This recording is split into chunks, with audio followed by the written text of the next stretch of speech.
Thank you GoodNotes for sponsoring this video. GoodNotes 6 is now available for free in the description down below. More on that later. Well guys, it's that time of the year. We're legit all going back to school. Some of us hate it, some of us love it, some of us are even starting college and university. Whatever you guys are up to, I'm gonna show you how I make my semesters a lot more enjoyable. Wait, what am I saying? I've been done school. Yeah, I've been done school.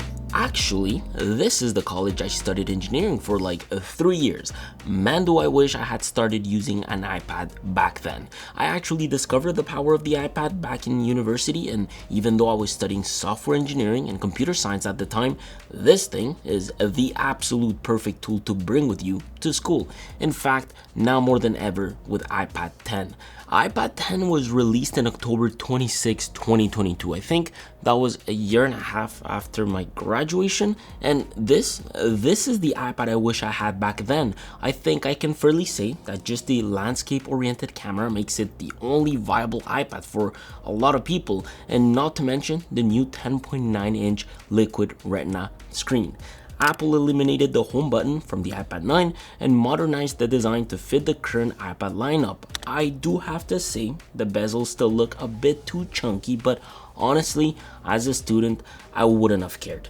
This thing is really slim, light. I mean, it weighs 1.02 pounds.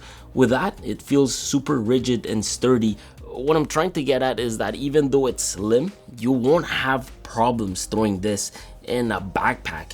With the A14 chip from the iPad Air 4, downclocked of course, this means it delivers great power and great battery life. Most specifically, battery life, to be honest. The iPad 10 kills every single iPad I've personally tried for the past 2 to 3 years. A simple standby test clearly shows that the iPad 10 will always be the one with the most battery life at the end of the day, which is what you want. Going from classroom to classroom, changing campuses, going to the library, you just don't want to have to charge this 24/7 every time you move from one class to the other and so on.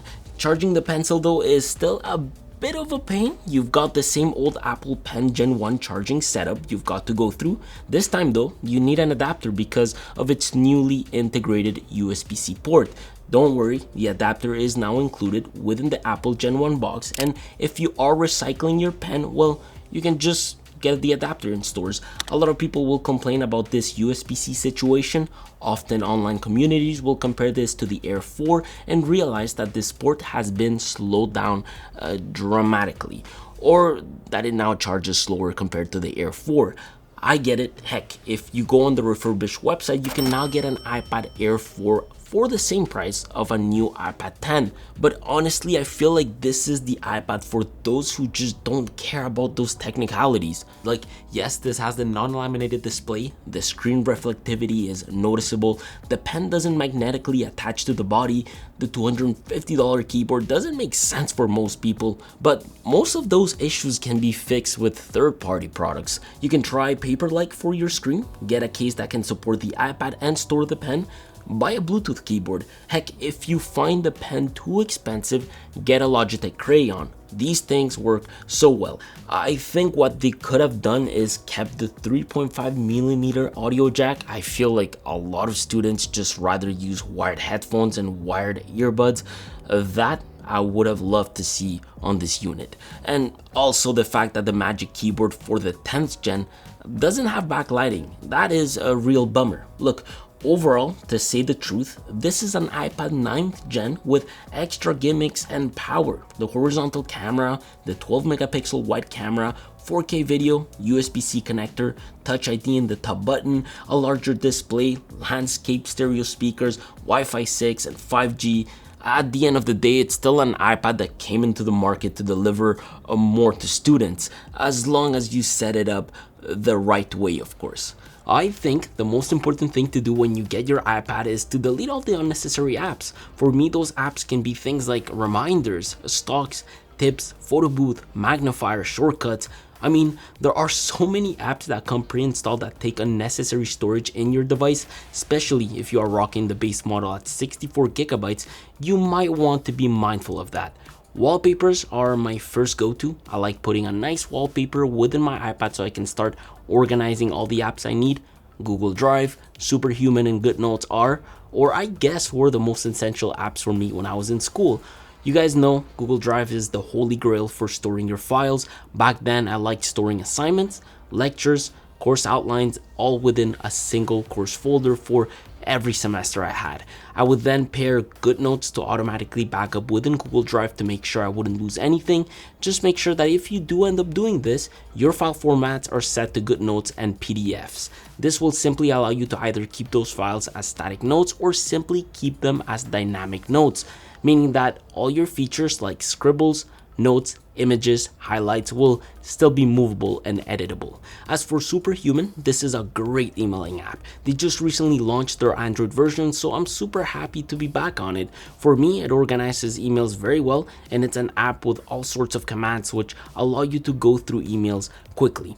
The rest of my apps I liked setting up were things like Kindle, Google Calendar, the Google ecosystem to collaborate on notes, team projects, and so on. I remember sometimes we used to use Office 365 apps a lot, Word, Excel, PowerPoint, Teams. Towards the end of my years, we did use Zoom quite a bit and Cam Scanner to scan files and assignments. LinkedIn and Grammarly come in clutch when you are within your final semesters of graduation.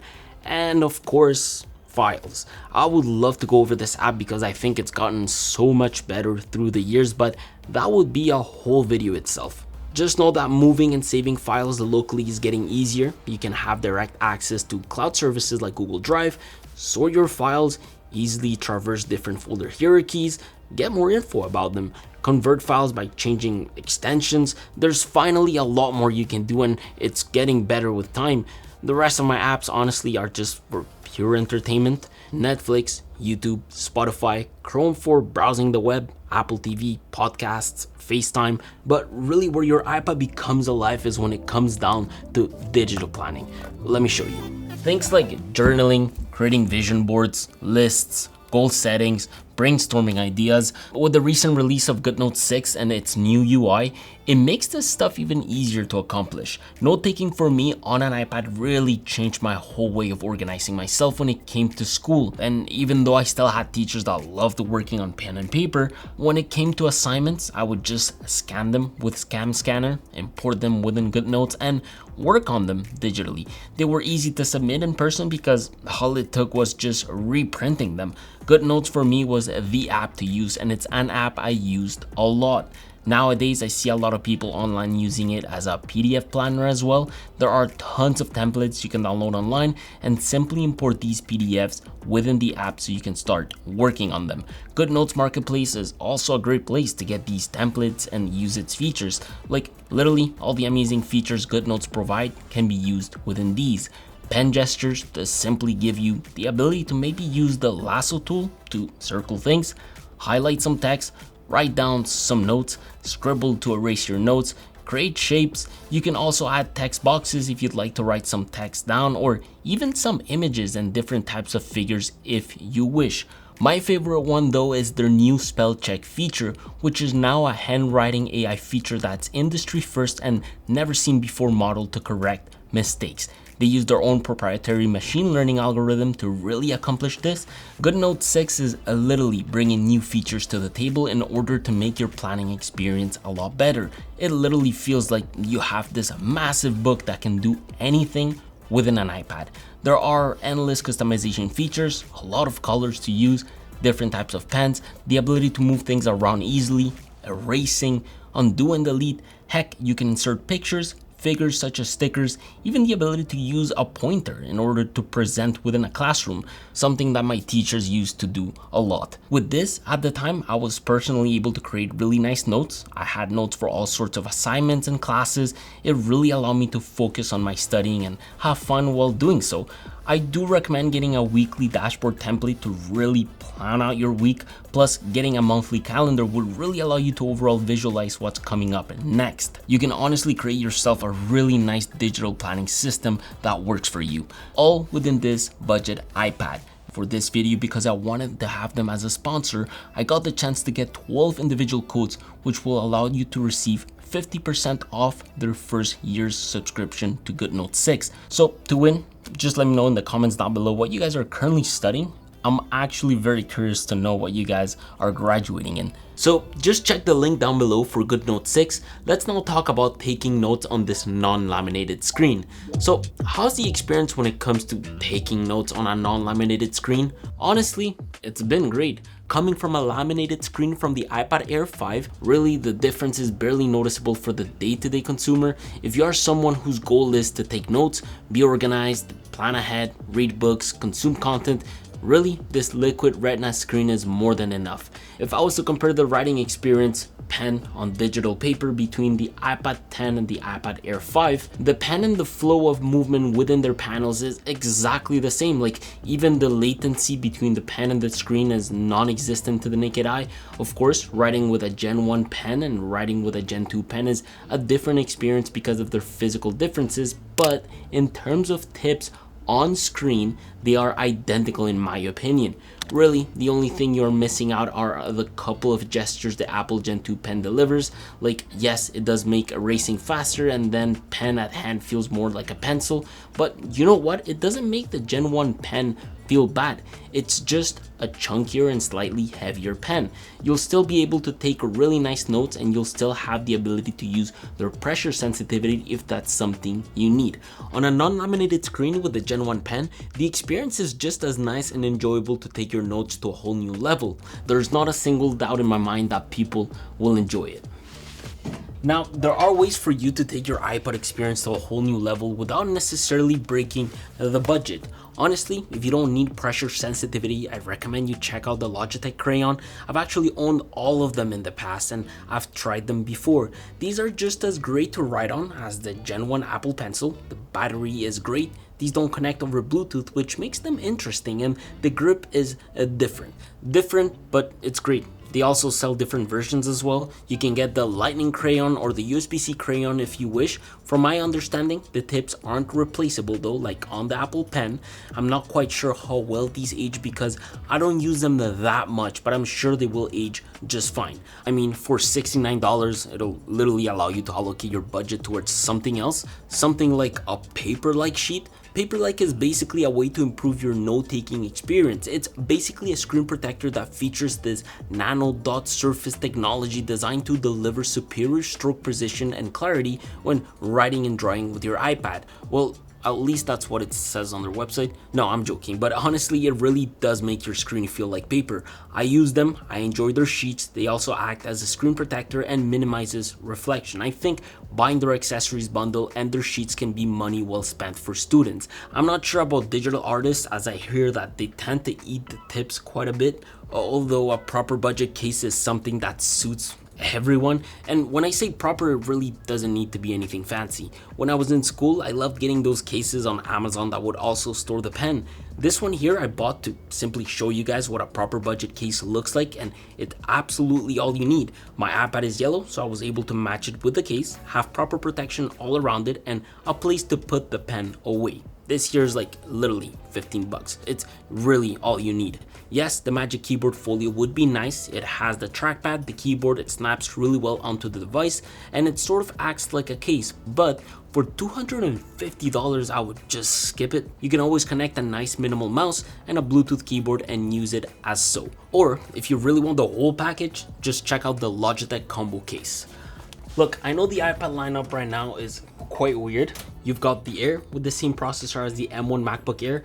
The iPad Pros have way too much power to even take advantage of. The iPad 10 is awkwardly priced, as some may say, and the iPad 9 is still, I guess for a lot of people, the best bang for their buck. For the time I've had to use it, the iPad 10 absolutely eats anything I throw at it. It surfs the web with ease, streams, plays games, and does productivity really well. It's literally built like a tank, and the horizontal camera is a huge plus for a lot of people. This, to me, it's the most revamped and educational iPad. The laminated screen makes sense. If the screen breaks, that means you only have to buy the glass and not the whole screen components, which makes sense in the educational market. Also, the iPad Pencil Series 1 sold tremendously and would cost a lot of people a lot of money to buy another one, so reusability definitely screams here. I would honestly recommend browsing the Apple refurbished website and get an iPad Air 4 at the same price, but you'll need to shed some more dollars on the Gen 2 pen. It still is a refurbished device and a lot more complex. I think for most students, note takers, and people that just want a great reliable tablet, this is it. The iPad 9 is also great, don't get me wrong, but you just won't be getting the latest and greatest, which is honestly, it's totally fine. In my opinion, honestly, I still think that the iPad 9 and the iPad 10 are the budget kings of tablets, especially when pairing them with a proper digital planner app like GoodNote 6. As a bundle, it can deliver an incredible bang for your buck and honestly can make school a lot more enjoyable. With a proper note-taking app and a proper digital planning system, it makes studying a lot funner, and I'm talking from experience here, people. Don't forget to check out GoodNote 6 for free in the description down below. Download it and play with its new features like Scribble to Erase, Circle to Lasso, and their never before seen industry first AI spell check feature. Look, I hope this video helps you out. It's always fun making these iPad back to school videos because I know for a fact it will help a lot of you, probably even motivate you to get back to school. I wish you all have wonderful semesters. I wish you all the luck in the world and keep on grinding. I'll see you guys next Sunday. Take care.